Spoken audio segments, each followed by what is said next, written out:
السلام عليكم ورحمة الله وبركاته.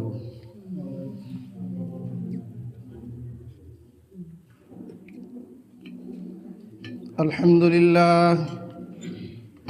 لله وكفى وسلام على عباده الذين اصطفى.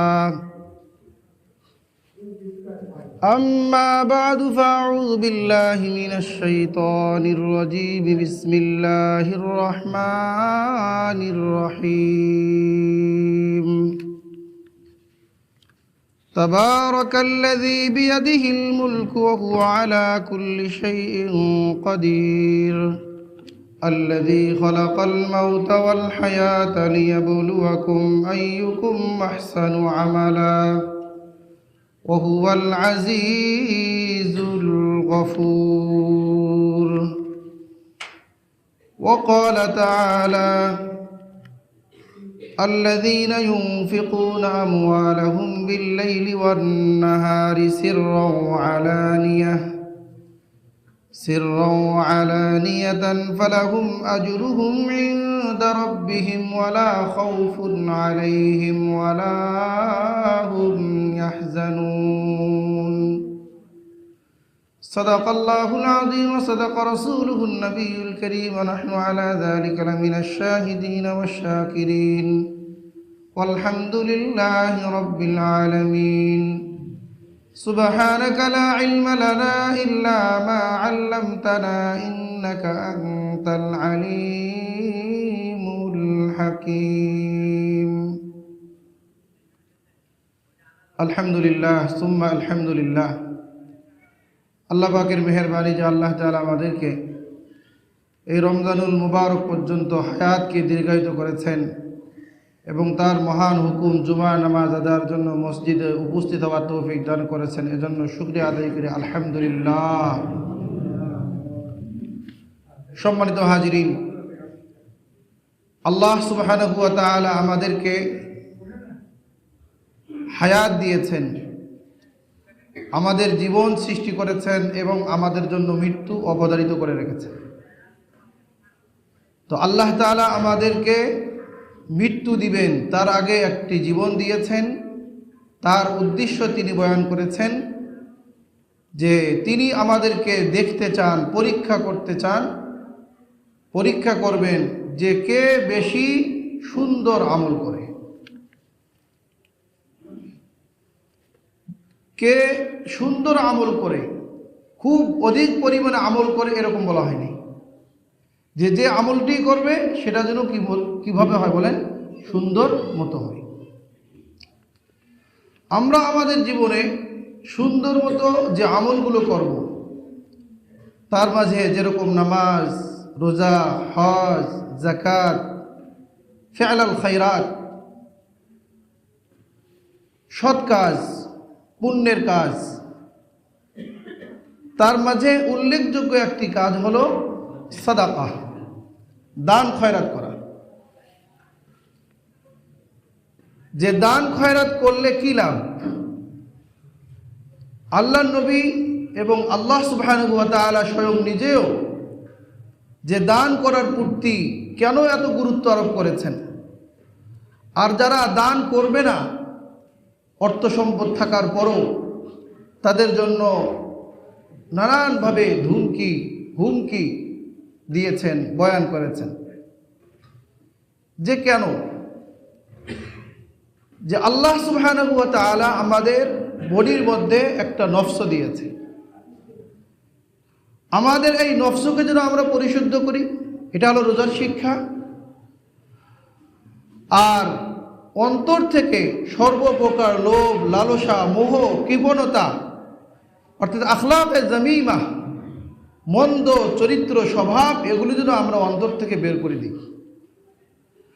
আর আখলাকে হাসানা, যে সুন্দর স্বভাব, সুন্দর চরিত্র, সুন্দর আমল, সুন্দর কাজ, এগুলো যেন আমাদের অন্তরে ফিট হয়। তাহলে যে লিয়াবলুয়াকুম আইয়ুকুম আহসানু আমালা, যে আমলে হাসান, উত্তম আমলের মধ্যে একটি হলো যে দান সদকা করা আর দান সদকা করার মাধ্যমে আমাদের আত্মার পরিশুদ্ধির ফয়সালা হয়। রাসূল করিম সাল্লাল্লাহু আলাইহি ওয়াসাল্লাম দান সদকার গুরুত্ব বয়ান করেছেন যে যাতে করে আমাদের মধ্যে পরস্পরে মহব্বত ভালোবাসা সৃষ্টি হয়ে যায়, একে অপরের সহযোগী হয়। তাহলে দান করার একটা উল্লেখযোগ্য লাভ হলো যে একজন মাখলুক, একজন মানুষ আর একজন মানুষের প্রতি সহানুভূতি প্রদর্শন করে, সহানুভূতিশীল হয়, তার প্রতি দয়া করে। আর যার প্রতি দয়া করা হলো সেও অবশ্যই এই লোকটাকে ভালোবাসে। তাহলে এটার একটা উল্লেখযোগ্য লাভ হলো যে পরস্পর ভালোবাসা কি হয়, সৃষ্টি হয়। দ্বিতীয়ত যে আল্লাহ সুবহানাহু ওয়া তাআলা পৃথিবীর সকল মানুষকে একরকম করে সৃষ্টি করেন নাই, কাউকে ধনী কাউকে গরিব। পরকালে আমল অনুযায়ী ফয়সালা হবে।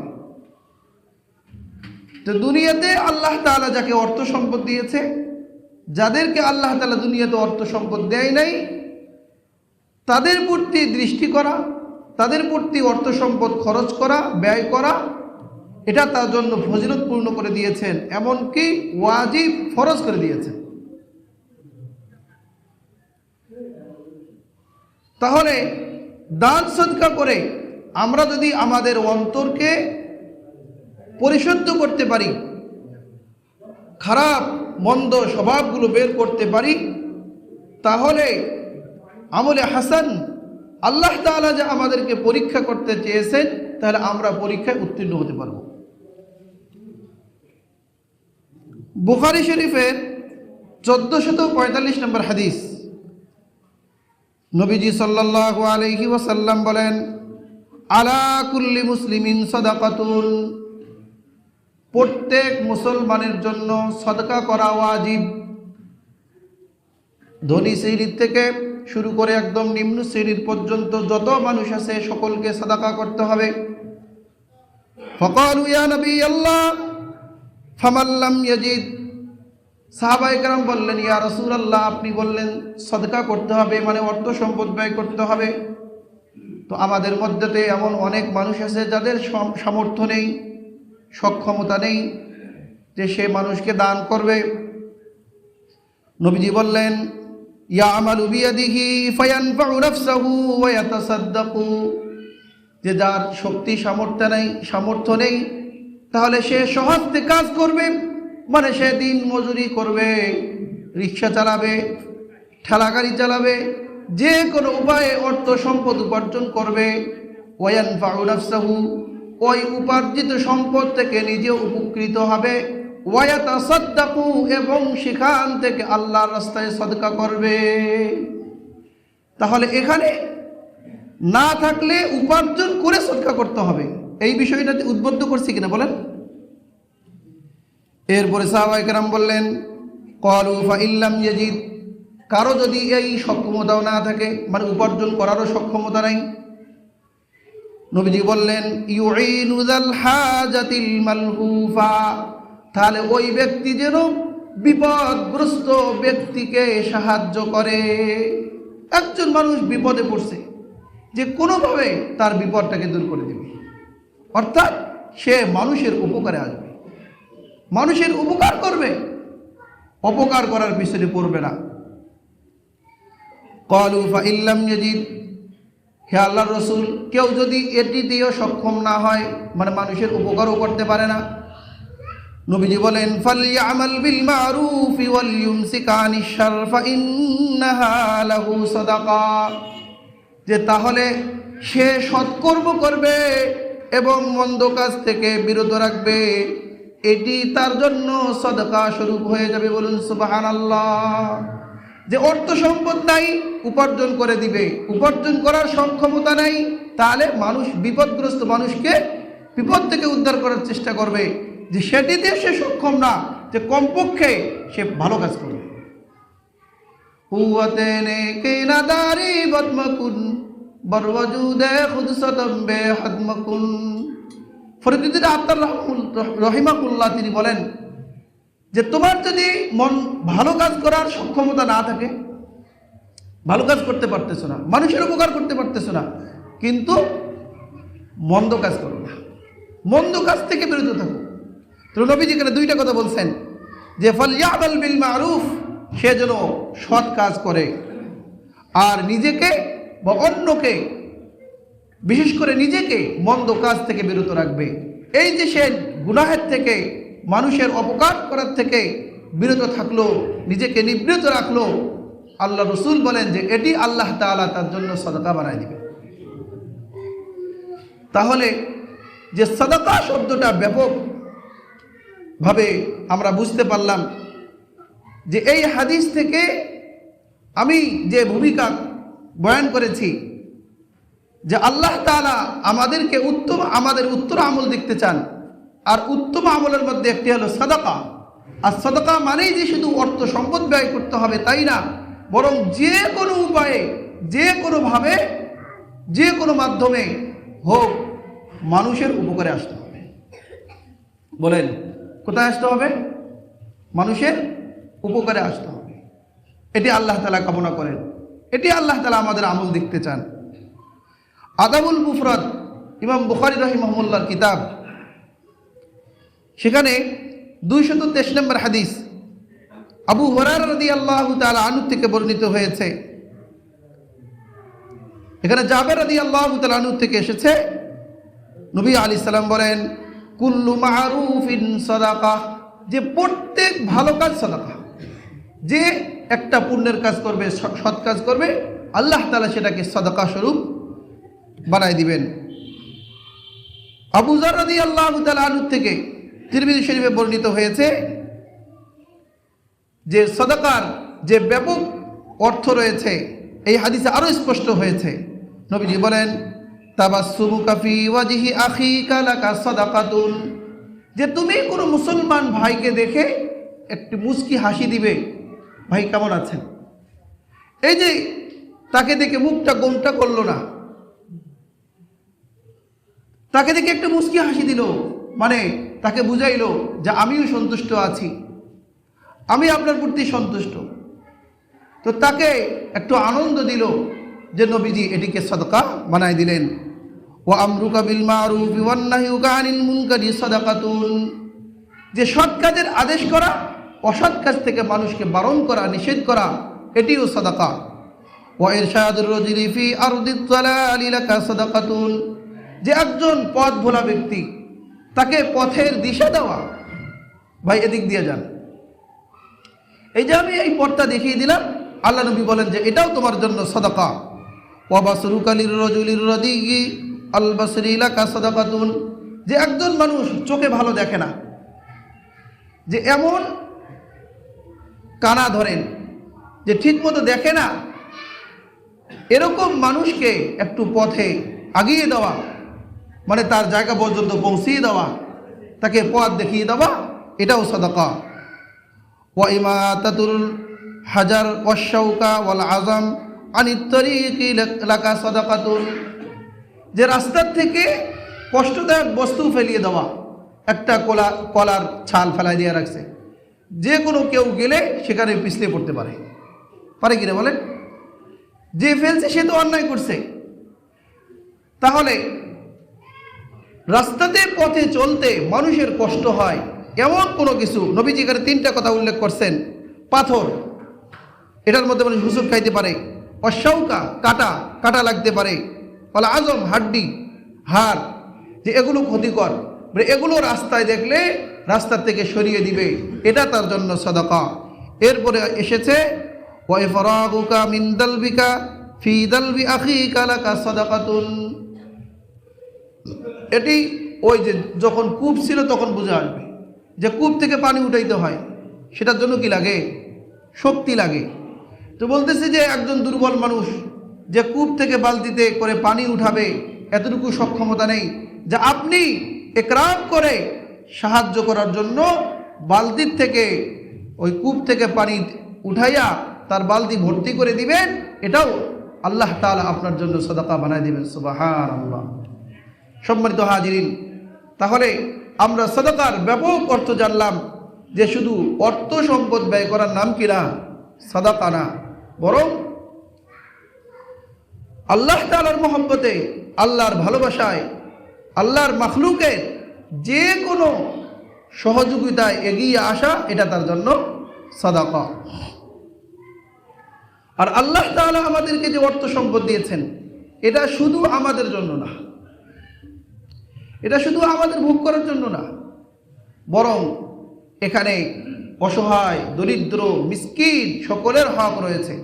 আল্লাহ বলেন, ওয়াফি আমওয়ালিহিম হাক্কুল লিসাইলি ওয়াল মাহরুম, যে এই বিত্তশালীদের সম্পদের মধ্যে যারা মিসকিন, অসহায়, তাদের অধিকার রয়েছে। এখন আপনি বলেন, কারো আমানত বা কারো হক যদি আপনার কাছে থাকে, আর যেই ব্যক্তির আমানত এবং হক আপনার কাছে আছে,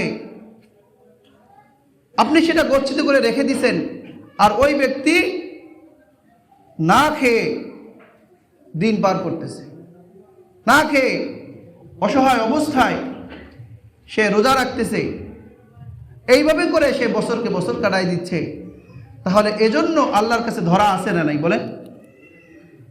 হ্যাঁ, এজন্য যাদের অর্থ সম্পদ আছে, যে ফকির আমার দরবারে আসবে না, বরং আমি ফকিরের দরবারে যাব। কারণ দায়িত্বটা ফকিরের আসার নাকি আমাকে দিয়ে আসার?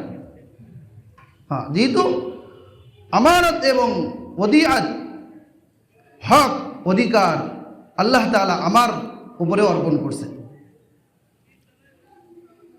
আল্লাহ সুবহানাহু ওয়া তাআলা সূরাতুল বাকারার 254 নম্বর আয়াতে বলেন, ইয়া আইয়ুহাল্লাযীনা আমানু আনফিকু মিম্মা রাযাকনাকুম মিন ক্বাবলি আন ইয়াতিয়া ইয়াউমুন লা বাইউন ফীহি ওয়ালা খুল্লাতুন ওয়ালা শাফাআহ ওয়াল কাফিরুনা হুমুয যালিমুন।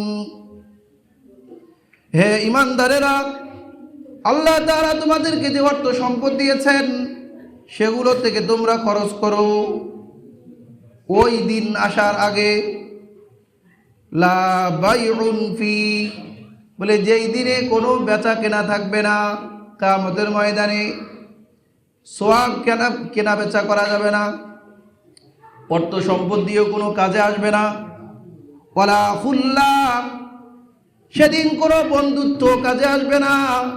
ওয়ালা শাফাআহ, যে কেউ আল্লাহ তাআলা যাদেরকে সুপারিশ করার অনুমতি দেয় নাই, এরা ছাড়া আগ বাড়িয়ে কেউ যদি সুপারিশ করে, সেই সুপারিশও কাজে লাগবে না। অনুরূপভাবে সূরাতুল মুনাফিকুনের 11 নম্বর আয়াতে এসেছে, ওয়ানফিকু মিম্মা রাযাকনাকুম মিন ক্বাবলি আন ইয়াতিয়া আহাদাকুমুল মাউত, তোমাদের মৃত্যু আসার আগে তোমরা আল্লাহ তাআলার দেয়া সম্পদ থেকে ব্যয় করো। কারণ মানুষের যখন মৃত্যু কাছে এসে যায়, ওই সময় সে জীবনের বাস্তবতা বুঝতে পারে, যে সে আল্লাহ তাআলাকে বলে, ফায়াকুলু রাব্বি লাউলা আখখারতানি ইলা আজালিন করিব, হে আমার প্রতিপালক, লাউ আখখারতানি, তুমি যদি আমাকে সামান্য সময় দাও, ইলা আজালিন, একটু সুযোগ সময়, ফাআসাদ্দাকা, আমি সাদাকা করব, মানে জীবদ্দশায় আমি অর্থ সম্পদ তোমার রাস্তায় ব্যয় করি নাই, কিন্তু পরকালে যেগুলো আমার কাজে লাগবে তো আমি সাদাকা করব। ওয়া আকুম মিনাস সালিহিন, এবং আমি পুণ্যবানদের মধ্যে গণ্য হব। তো দুনিয়ার বাস্তবতা যখন খুলে যাবে, সেদিন সুযোগ চাওয়ার পরও কিন্তু সুযোগ পাবে না, সুযোগ দেওয়া হবে না। এজন্য আল্লাহ তাআলা ফজিলত বয়ান করেছেন, যারা দিনে রাতে সর্বদাই আল্লাহ রাস্তায় ব্যয় করবে, আল্লাযীনা ইউনফিকুনা আমওয়ালাহুম বিল-লাইলি ওয়ান-নাহার, যারা দিনে রাতে আল্লাহর রাস্তায় ব্যয় করে, সিররাও ওয়া আলানিয়া, প্রকাশ্যেও দান করে, গোপনেও দান করে, ফালাহুম আজরুহুম ইনদা রাব্বিহিম, তাদের রবের নিকটে তাদের জন্য প্রতিদান রয়েছে। ওয়ালা খাউফুন আলাইহিম ওয়ালা হুম ইয়াহজানুন, আর কিয়ামতের ময়দানে তাদের কোনো ভয় থাকবে না, কোনো পেরেশানি থাকবে না, কোনো চিন্তা থাকবে না। তার মানে আল্লাহ তাআলা তাদেরকে এই দানের বদৌলতে চিরস্থায়ী জান্নাত দান করবে। স্বাভাবিকভাবে যারা আল্লাহর রাস্তায় 1 টাকা দান করবে, রমজানে তো 1 টাকায় 10 থেকে নিয়ে 70 টাকা পর্যন্ত, 700 টাকা পর্যন্ত সওয়াব দিয়ে থাকেন। আল্লাহ চাইলে কারো জন্য আরো বাড়িয়ে দিবেন। এখানে আল্লাহ বলেন, মাসালুল্লাযীনা ইউনফিকুনা আমওয়ালাহুম ফী সাবিলিল্লাহি কামাসালি হাববাতিন আনবাতাস সাবআ সানাবিলা ফী কুল্লি সুমবুলাতিন মিয়াতু হাব্বাহ ওয়াল্লাহু ইউদাঈফু লিমান ইয়াশা। আল্লাহ সুবহানাহু ওয়া তাআলা মুত্তাকিদের গুণ বয়ান করেছেন, ওয়াসারিউ ইলা মাগফিরাতিম মির রাব্বিকুম, যে তোমরা দৌড়াও, প্রতিযোগিতা করো, কোন দিকে? ইলা মাগফিরাতিম মির রাব্বিকুম, তোমাদের রবের ক্ষমার দিকে। ওয়া জান্নাতিন আরদুহাস সামাওয়াতু ওয়াল আরদ, আর এমন জান্নাতের দিকে যেই জান্নাতের জমিনের মধ্যে যে ব্যবধান থাকবে আকাশ জমিনের, মানে এত বড় বিস্তৃতি হবে। আর এটি প্রস্তুত করা হয়েছে উইদ্দাত লিল মুত্তাকিন, যারা খোদাভীরু তাদের জন্য। খোদাভীরু কারা? আল্লাহ বলেন, আল্লাযীনা ইউনফিকুনা ফিস সাররাই ওয়াদ দাররা, আর এই মুত্তাকি হলো যারা সচ্ছল অবস্থায় এবং অসচ্ছল অবস্থায়, মানে যখন তার অভাব নেই এবং যখন অভাব রয়েছে, এই উভয় অবস্থায় আল্লাহর রাস্তায় ব্যয় করে, দান করে। ওয়াল কাযিমিনাল গায়যা ওয়াল আফিনা আনিন নাস, নিজের রাগ ক্রোধকে দমন করে, মানুষকে ক্ষমা করে দেয়। আল্লাহু ইউহিব্বুল মুহসিনিন, আর আল্লাহ তাআলা ইহসানকারীদের প্রতি ভালোবাসে। হাদিসে কুদসির মধ্যে এসেছে, বুখারী শরীফের 4961 নম্বর হাদিস, আন নবী হুরায়রা রাদিয়াল্লাহু তাআলা আনহু আন্না রাসূলুল্লাহি সাল্লাল্লাহু আলাইহি ওয়াসাল্লাম قال قال الله تعالى, আল্লাহ বলেন, আনফিক ইয়া ইবনা আদম উনফিক আলাইক, হে আদম সন্তান, তুমি আমার রাস্তায় ব্যয় করো, আমি তোমার উপরে তোমার জন্য ব্যয় করব। আমরা আল্লাহ তাআলা থেকে চাইলে, আমরা যদি কামনা করি যে আল্লাহ আমাকে দেও, তাহলে আমি আল্লাহ তাআলাকে দিতে হবে। এজন্য এই হাদিস থেকে, এটা যদি আল্লাহ তাআলার বাণী, হাদিসে কুদসি, এখান থেকে একটা জিনিস বুঝে আসে, যাদের আমাদের সংসারে টানাটানি অবস্থা, যে ঠিক মতো আমরা সংসারটা চালাইতে পারতেছি না, তাহলে প্রতিদিন কিছু কিছু আল্লাহর রাস্তায় দান করা। কারণ আল্লাহর ওয়াদা হলো যে আনফিক ইয়া ইবনা আদম, হে আদম সন্তান, তুমি খরচ করো, উনফিক আলাই, আমি তোমার উপর খরচ করব। তাহলে আল্লাহকে আমি দিলে আল্লাহ তাআলা আমাকে দিবে, হয়তো পরকালে দিবে, কিন্তু আল্লাহ তাআলা আমার দুনিয়াতেও জরুরত কি করে দিবেন? পুরা করবেন। আর আল্লাহর ওয়াদা হলো, আমি যদি আল্লাহকে 1 টাকা দেই, তিনি আমাকে 10 টাকা দিবেন, আর রমজানের ওসিলায় তো আরও বাড়ায় দিবেন। এজন্য বুখারী শরীফে 1358 নম্বর হাদিস, আবু হুরায়রা রাদিয়াল্লাহু তাআলা আনহু থেকে বর্ণিত হয়েছে, মা মিন ইয়াউমিন ইউসবিহুল ইবাদা ফীহি ইল্লা মালাকানি ইউনজিলান, প্রতিদিন সকালে দুজন ফেরেশতা অবতীর্ণ হয়। ফায়াকুলু আহাদুহুমা, তাদের একজন বলে, আল্লাহুম্মা আতি মুনফিকান, হে আল্লাহ, যে তোমার রাস্তায় খরচ করে তুমি তাকে দান করো। কার দোয়া বলেন? ফেরেশতাদের দোয়া। তাহলে ফেরেশতা সকালে এসে এই দোয়া শুরু করে দেয় যে আল্লাহ তোমার রাস্তা যারা ব্যয় করে খরচ করে তুমি তাকে দাও। তাহলে আমি যদি আল্লাহ তাআলাকে দেই, ফেরেশতার দোয়া অবশ্যই কি হবে? কবুল হবে।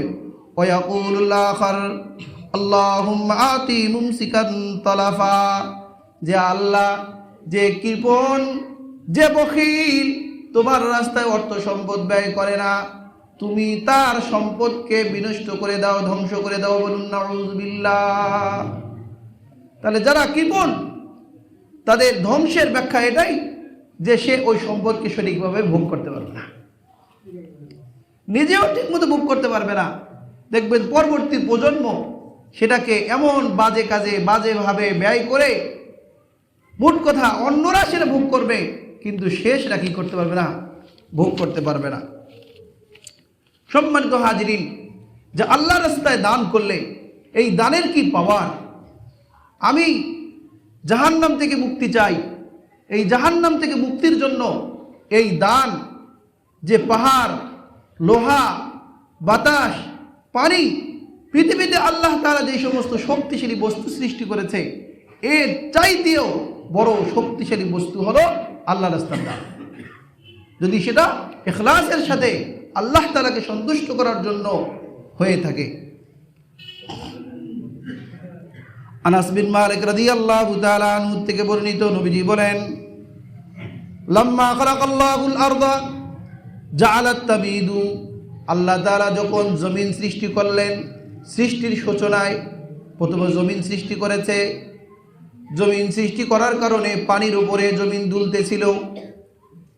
ফাখালাকাল জিবাল, তখন আল্লাহ তাআলা পাহাড় সৃষ্টি করলেন, পাহাড় পেরেক হিসেবে মেরে দিলেন, জমিন স্থির হয়ে গেল। তো ফাকালা বিহা আলাইহা, অতঃপর জমিন যখন স্থির হয়ে গেল পানির উপরে, ফাস্তাকাররাত ফাআজিবাতিল মালাইকা মিন শিদ্দাতিল জিবাল, ফেরেশতারা যখন এই পাহাড়ের শক্তিমত্তা দেখলো, যে এমন জমিন দুলতেছিল, এই পাহাড়কে মেরে দেওয়ার কারণে জমিনটা স্থির হয়ে গেল, তার মানে পাহাড় অনেক বড় শক্তিশালী। তারা আশ্চর্যান্বিত হয়ে আল্লাহকে জিজ্ঞেস করলো, ফাকালু ইয়া রাব হাল খলাকাকা শাইআন আশাদ্দু মিনাল জিবাল, হে আল্লাহ, তোমার সৃষ্টির মধ্যে এই পাহাড় থেকেও কি কোনো শক্তিশালী বস্তু আছে? আল্লাহ তাআলা বললেন, নাম আল হাদিদ, সেটা হলো কি বলেন? লোহা। লোহা দিয়ে পাহাড় কাটা যায়। ফাকালু, তারা বলল, ইয়া রাব হাল মিন খলকিকা শাইউন আশাদ্দু মিনাল হাদিদ, তোমার সৃষ্টির মধ্যে এই লোহার থেকেও কি কোনো শক্তিশালী বস্তু আছে? নবীজি বললেন, আল্লাহ তাআলা বললেন, নাম আন্নার, সেটা হলো আগুন, যে আগুন দিয়ে লোহাকে কি করে যায়? বিগলিত করা যায়, গলিয়ে দেওয়া যায়। ফাকালু ইয়া রাব হাল মিন খলকিকা শাইউন আশাদ্দু মিনান নার, এই আগুনের চেয়েও কি তোমার কাছে শক্তিশালী কোনো বস্তু আছে? আল্লাহ বলেন, আলমা, সেটা হলো পানি, কারণ এই পানি দিয়ে কি করা যায়? আগুনকে নির্বাপিত করা যায়, নিভিয়ে দেওয়া যায়। এরপরে ফেরেশতারা জিজ্ঞেস করলো, ইয়া রাব হাল মিন খলকিকা শাইউন আশাদ্দু মিনাল মা, এই পানির চেয়েও কি কোনো শক্তিশালী বস্তু আছে? আল্লাহ বলেন, হ্যাঁ, আর রিহ, সেটা হলো বাতাস, বাতাস দিয়ে পানিকে নিয়ে যাওয়া হয়, শুকিয়ে দেওয়া যায়। এরপরে তারা জিজ্ঞাসা করলো, ইয়া রাব হাল মিন খলকিকা শাইউন আশাদ্দু মিনার রিহ, যেই বাতাস এত শক্তিশালী, এই বাতাসের চেয়েও কি শক্তিশালী কোনো বস্তু আছে? আল্লাহ বলেন, নাআম, হ্যাঁ, ইবনু আদম তাসাদ্দাকা বিসাদাকাতিন বিয়ামিনিহি ইউখফিহা মিন শিমালিহি, আদম সন্তান সে ইখলাসের সাথে, একনিষ্ঠতার সাথে একমাত্র আল্লাহকে সন্তুষ্ট করার জন্য গোপনে এমনভাবে সদকা করে যে ডান হাতে সদকা করে, বাম হাতেও খবর পায় না। বলে এই দানটা এই পাহাড়, লোহা, আগুন, পানি, বাতাস, এই সকল শক্তিশালী বস্তুর চেয়েও বড় শক্তিশালী। বলুন সুবহানাল্লাহ।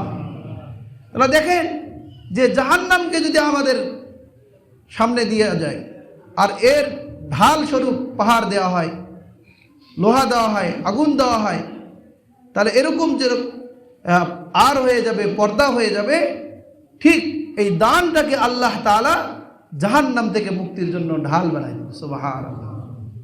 এজন্য সম্মানিত হাজিরিন, যে মানুষের পাশে দাঁড়ানো, যে অবস্থায় থাকি, আমি পূর্বে যে হাদিস বয়ান করলাম যে সাদাকা এটা যে কোনো মাধ্যমে যে কোনো উপায়েই করা যায়।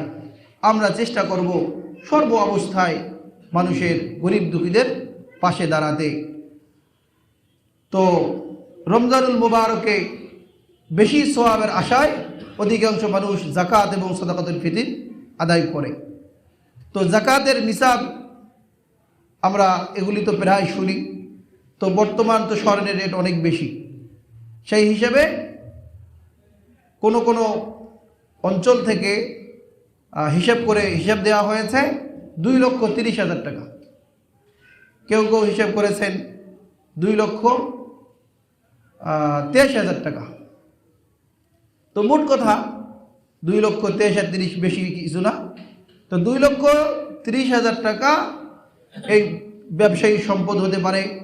নিজের প্রয়োজনীয় নিত্য প্রয়োজনীয় যে জিনিসপত্র আছে, এছাড়া ব্যবসায়ী পণ্য বা নিজের অর্থ সম্পদ নগদ, যদি এইটার উপরে 1 বছর অতিবাহিত হয়ে যায় তাহলে এইটার উপরে যাকাত কি হয়? ওয়াজিব হয়। শুরুতে যদি থাকে, শেষে থাকে, মধ্যখানে কম হয়েছে কিংবা বেশি হয়েছে, এটা কোনো ধর্তব্য না। আর যাদের শুধু স্বর্ণ আছে, তাহলে শুধু স্বর্ণের জন্য 7.5 ভরি পর্যন্ত পুষতে হবে। 7.5 ভরির নিচে হলে যাকাত আসবে না। তবে হ্যাঁ, যে তার 4 ভরি স্বর্ণ আছে, আবার কিছু রূপা আছে বা অর্থ সম্পদ আছে, কিছু 50,000 টাকা আছে, 30,000 টাকা আছে, তো তাহলে ওই স্বর্ণের নিসাবটা রূপার নিসাবে চলে আসবে। আমরা কিন্তু হিসাব দিচ্ছি রূপার নিসাব হিসেবে। তো রূপার 4300 টাকা ভরি হিসাবে 22 ক্যারেটের ওই হিসাব দেওয়া হয়েছে 52.5 ভরি। তো স্বর্ণ সবার থাকে না, হিসাবও থাকে না, রূপার হিসাবটা দেওয়া হয়। তাহলে এইভাবে করে আমাদের নিজের হিসাব করে আমরা যাকাত কি করব? বের করব। দ্বিতীয় হলো সাদাকাতুল ফিতর। বাংলাদেশ ইসলামী ফাউন্ডেশন থেকে হিসাব করে দেয়া হয়েছে যে সর্বনিম্ন সাদাকাতুল ফিতর হলো 110 টাকা আর সর্বোচ্চ 2800 টাকা। আর যারা খেজুর দিবে, খেজুর দিলে 3.5 কেজি দিতে হবে। একটা সাদাকাতুল ফিতর কত কেজি? 3.5 কেজি। আটা গম দিলে তখন হবে মানে 2.25 কেজি, 2.25 কেজি। কিন্তু খেজুর, পনির, অন্য বস্তু দিলে এরকম 3.5 কেজি দিতে হবে। সংক্ষেপে শেষ করে দিচ্ছি। তো আমরা এগুলো দিব কাদেরকে? আল্লাহ তাআলা এগুলোর খাতো বয়ান করে দিছে, ইন্নামাস সাদাকাতুল লিল ফুকারা ওয়াল মাসাকিন ওয়াল আমিলিন। এখানে 8 শ্রেণীর মধ্যে 1 শ্রেণীর বর্তমান রহিত হয়ে গেছে, যে মুআল্লাফাতি কুলুব, যে বিধর্মীদেরকে ইসলামের প্রতি আকৃষ্ট করার জন্য ওদেরকে দেওয়া হতো। তো বর্তমান ইসলাম যেহেতু বিজয় লাভ করেছে, এজন্য সেটার আর প্রয়োজন নেই। এছাড়া 7 শ্রেণীর, তো এতিম, মিসকিন, ফকির, অসহায়, দরিদ্র, যারা ঋণগ্রস্ত, এইসব মানুষকে দেওয়া। তো আমাদের দান সর্বপ্রথম শুরু হওয়া দরকার আমার ফ্যামিলির, যে ভাই, বোন, ফুপি, খালা, আত্মীয় স্বজন, পাড়া প্রতিবেশী, এদের মধ্যে হতে। এভাবে যদি আমরা দেই তাহলে 2টি সওয়াব। একটা হলো দান করার সওয়াব, দ্বিতীয় হলো যে আত্মীয়তার বন্ধন রক্ষা করার সওয়াব। এটার মধ্যে ভালোবাসা তৈরি হবে এবং তাদের প্রয়োজনের প্রতি লক্ষ্য রাখা হলো। নিজের উসুল ফুরু মানে নিজের বাবা, মা, দাদা, পরদাদা, দাদি, নানি, এদেরকে যাকাত দেওয়া যাবে না, মানে যারা আমাদের ঊর্ধ্বতন। আর যারা আমাদের নিচে, আমার ছেলে, আমার মেয়ে, আমার নাতি, আমার পুতি, এরকম যারা আছে স্ত্রী সহ, এদেরকে কি দেওয়া যাবে না? যাকাত সাদাকাতুল ফিতর দেওয়া যাবে না। এরা ছাড়া অন্য বাহিরের দূরবর্তী আত্মীয় সকলকে দেওয়া যাবে। তো আমরা অসহায় দরিদ্রদেরকে যাদেরকে দেই, এদের মাঝে একটা বড় শ্রেণীর হলো যে বর্তমান সমাজে যারা মাদ্রাসায় পড়ালেখা করে, সব মাদ্রাসায় না, কিছু মাদ্রাসা আছে যে তারা এগুলো নেয় না, তাদের প্রয়োজনও হয় না। অনেক প্রাইভেট মাদ্রাসা আছে, কিন্তু ওদেরও অনেক সময় প্রয়োজন হয়, ওরা হয়তো বলে না। ওখানেও গরিব ছেলে আছে, আসে ঠিক মতো বেতনটা দেয় না, ভর্তি ফিটা দিতে পারে না, হুজুরও এখান থেকে সরবরাহ করে। তো মোট কথা আমরা এটা খোঁজ নিয়ে দিব। এখন কোনো মাদ্রাসার মুহতামিম যদি কোনো সময় জাকাতের টাকা নিয়ে খেয়ে ফেলছে, এখন এই দায়টা কি পুরা কওমি জাতির উপরে আরোপ করা যাবে? বলা যাবে যে এরা জাকাতের টাকা নিয়ে পকেটে ভরায় দেয়? বলা যাবে? বলেন। হ্যাঁ, এখানে আমরা মসজিদে আসি, জুতা চুরি হয় না? তারপরে সমস্ত মুসল্লি জুতা চোর। এটা যদি কেউ বলে, এটা কি আকলবান বিবেকবান মানুষের কাজ? হ্যাঁ, এজন্য অনেক মৌলবীকে এখন বলতে শোনা যাচ্ছে যে কওমি মাদ্রাসায় জাকাত দিলে জাকাত আদায় হবে না। আচ্ছা, আপনারা এই কথাটা বলেন যে কওমি মাদ্রাসার সূচনা প্রায় 200 বছর পার হয়ে যাইতেছে, দেওবন্দ থেকে শুরু করে। কওমি মাদ্রাসা কি জন্য প্রতিষ্ঠা হয়েছে? কওমি মাদ্রাসা একমাত্র বিশেষ করে জাতির জন্য যতটুকু দ্বীনি লাইনে কাজ করছে এবং কাজ করতেছে, আলহামদুলিল্লাহ কাজে আসতেছে, অন্য কোনো জাতি, অন্য কোনো মতাদর্শ, অন্য কোনো দল এই পরিমাণে ইসলামের খেদমত করতে পারছে? বলেন। কেউ এটা দাবি করতে পারবে না। আজকে সর্ব সেক্টরে আলহামদুলিল্লাহ কওমি মাদ্রাসার ওলামা ছাত্র খেদমত করে যাচ্ছে। এটার ব্যাখ্যা করার কোনো দরকার নেই। আজকে বিধর্মীদেরকে দাওয়াত দেওয়া বলেন, যারা ইহুদি হয়ে যেতেছে, খ্রিস্টান হয়ে যেতেছে, কাদিয়ানি হয়ে যেতেছে, এগুদেরকে দাওয়াত দেওয়ার জন্য বিভিন্ন মাদ্রাসা কায়েম করা, দাওয়াতি টিম তৈরি করা এবং এই সমস্ত অসহায় মানুষদের প্রতি খরচ করা। আপনি দেখান এই গোষ্ঠী ছাড়া অন্য কোনো গোষ্ঠী তাদের এই বিষয়ে তারা কোনো খেদমত করতেছে?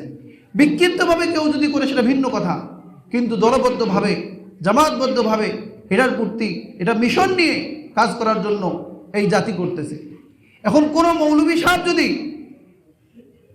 এটার উপরে হানা দেয়, তাহলে সে ইলমি খেয়ানত করতেছে।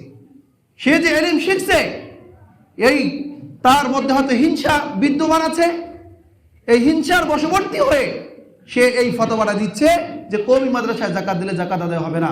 তো যেখানে আল্লাহ ফকির মিসকিনকে দিতে বলছে, কওমি মাদ্রাসায় গরিব অসহায় ছেলে নাই? অধিকাংশ, আমরা তো এটাই জানি যে অধিকাংশ কওমি মাদ্রাসায় কারা পড়ে? এরাই পড়ে। আর হুজুররা নিজেদের জীবনের বিলাসিতা সব কিছু ত্যাগ করে তারা পরকালকে অগ্রাধিকার দিয়ে এই সমস্ত আতফালুল মুসলিমিন, মুসলমানদের বাচ্চাদেরকে এগুলি সরবরাহ করাচ্ছে। আজিব আজিব কারগুজারি আছে আমাদের কাছে, আমার কাছে। এই কয়েকদিন আগে আমার কাছে একটা ছেলে ভর্তি করাইতে আসছে, ডুমারের এক রিক্সাওয়ালা। আমাদের মাদ্রাসায় যেহেতু লিল্লা বোর্ডিং নাই, তো আমরা ফ্রি খাওয়াইতে পারবো না। 2000 টাকা মাসিক বেতন দিতে হবে, ভর্তি ফি 2000 টাকা দিতে হবে, মাসিক বেতন 800 টাকা দিতে হবে, 1000 টাকা দিতে হবে। যে আধা ঘন্টা থেকে ছেলে বাপের দিকে দেখতেছে, বাপ ছেলের দিকে দেখতেছে। ছেলে বলতেছে, বাবাকে তুমি কি এটা খরচ বহন করতে পারবা? ওর বাবা আগের থেকে নিয়ত করছে যে আমি এই মাদ্রাসায় তোমাকে পড়াবো। সে হাফেজ হয়ে গেছে আলহামদুলিল্লাহ। ওই ছেলে এই রমজানে এই সিউবাজার উপজেলা মসজিদে তারাবির নামাজ পড়াইতেছে। রিক্সাওয়ালার ছেলে, সে 1500 টাকা নিয়ে আসছে, আমার হাতে বলছে, হুজুর এই যে টাকাটা দিলাম, আমার কাছে এখন কোনো টাকা নেই। আমি বললাম যে ঠিক আছে, আপনার ভর্তি ফির টাকা আমি পরে নিব, আপনি আগে এটা খাওয়ানোর ওখানে দেন, কারণ পেটটা তো জারি করা লাগবে, ভর্তির টাকা আপনি পরেই রোজগার করে দিয়ে। সম্মানিত হাজির, কত ছেলে আছে মাসকে মাস নাস্তা করে না। একটা ছেলে ঠাকুরগা বাড়ি ছিল, তার একটা মাত্র জামা ছিল, প্রত্যেক দিন তাকে আমি একটা জামা পরতে দেখি। তো একদিন আরেকজন ছাত্র জামা পরছে, তা আমরা তো চিনতে পারি যে কার জামা কোনটা। তো এটা তো নিষেধ একজনের জামা আর একজন পরা, একজনের পোশাক আর একজন ব্যবহার করা। বললাম তুমি এই জামা কেন পরছো? বলে হুজুর আমার জামাটা আমি ধুইতে দিছি। তো জামা ধুইতে দিছি, তো ওই জন্য অন্য জামা পরতে হবে? সে বললো হুজুর আমার জামাই একটা। দেখান এরকম মানুষ যারা এরকম ঘরের থেকে এসে এলেন শিখতেছে। আজকে প্রত্যেক মসজিদে মসজিদে আলহামদুলিল্লাহ খতমে তারাবি হইতেছে, কোন ঘরের থেকে আসতেছে বলেন? আমরাও তো অর্থ সম্পদ ছাড়িয়ে আসি, আমাদের বাচ্চা কাচ্চা কয়জন আমরা হাফেজ আলেম বানাইতেছি? কেন আজকে প্রত্যেক এলাকায় গিয়া এই গরিব অসহায় লোকের ছেলেরা খতম তারাবি মানুষকে শুনাইতে হচ্ছে? আজকে এই সমস্ত মানুষকে যদি সাহায্য করা হয়, এইটা কি উত্তম সাহায্য হবে, নাকি অন্যদেরকে দিলে উত্তম সাহায্য হবে বলেন? এটা শুধু আমার মাদ্রাসার কথা বলতেছি না, এরকম হাজারো কারগুজারি আছে। তো কোন মৌলভী সাহেব যদি এই জাতীয় কথা বলে, তাহলে তাদেরকে আপনি কি বলবেন বলেন দেখি? আল্লাহ পাক সকলকে হেদায়েত দান করুন। আল্লাহ তাআলা আমাদের সকলকে বুঝার তৌফিক দান করুন। ওয়া আখিরু দাওয়ানা আলহামদুলিল্লাহি রাব্বিল আলামিন।